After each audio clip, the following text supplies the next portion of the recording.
राधानगरी धरणाच्या पाणीपातळीत वाढ झाल्याने गुरुवार दिनांक 30 जुलै रोजी रात्री 11:30 वाजता धरणाचा स्वयंचलित दरवाजा क्रमांक 6 उघडला, तर दुपारी 4 वाजता दरवाजा क्रमांक 3 उघडला.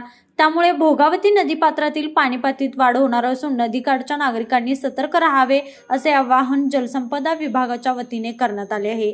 जलसंपदा विभागाने दिलेल्या माहितीनुसार धरणाच्या सेवाद्वारे क्रमांक 6 मधून व 3 मधून 2856 क्युसेक तर बीओटी पॉवर हाऊसमधून 1400 क्युसेक असा एकूण 4256 क्युसेक पाण्याचा विसर्ग भोगावती नदीपात्रात सुरू करण्यात आला आहे. पाण्याचा विसर्ग सुरू झाल्यामुळे नदीच्या प्रवाहात वाढ होणार असून सखल भागातील नागरिकांनी आवश्यक ती खबरदारी घेणे गरजेचे आहे.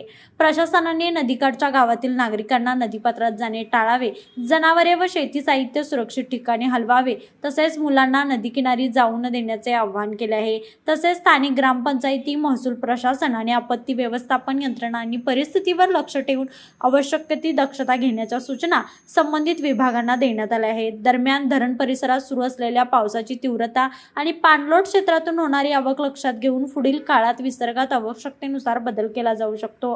त्यामुळे भोगावती नदीकाठच्या नागरिकांनी प्रशासनाकडून वेळोवेळी दिल्या जाणाऱ्या सूचनांचे पालन करून अफवांवर विश्वास न ठेवता सतर्क राहावे, असेही जलसंपदा विभागाने स्पष्ट केले आहे.